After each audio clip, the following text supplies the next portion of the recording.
ஆத்மாவின் மெய்த்தன்மை உயிரணுக்கள்ல வித்துவா இல்லை அப்படின்னா இந்த உயிரின் இயக்கம் இல்லை. இந்த உயிர் உரு பெறாது. இந்த உருவத்துல மனம் அப்படின்ற மனித நிலை இங்க இயக்கத்துல இருக்காது.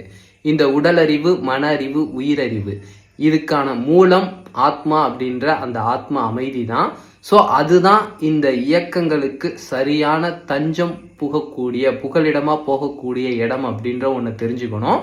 அப்படி உயிரின் இயக்கத்துல இருக்கக்கூடிய ஆத்ம அமைதியை உணரும் போது நம்மளுடைய உள்ளுணர்வு போதனை தரக்கூடிய நிலையில இருக்கும். அதனால இங்க இருக்கக்கூடிய நம்மளுடைய அறியாமை என்னும் இருளை நீக்கி ஆத்ம பிரகாசத்தை ஒளிர விட முடியும். இதனால எப்பவுமே ஆனந்த பெருநிலை அப்படின்ற ஒரு நிலையோட அமைதியில நிறைய முடியும் அப்படின்றத சித்தர்கள் சொல்றாங்க. அதனால தியானத்துல இரவும் பகலும் ஈடுபட்டு இந்த இடக்கலை பிங்கலை அப்படின்றத இணைச்சு சுழுமுனையின் சுவாசத்துல இருக்கணும்ன்றது ரொம்ப முக்கியம்ன்றத திருமந்திரம் சொல்லுது. நன்றி, வணக்கம்.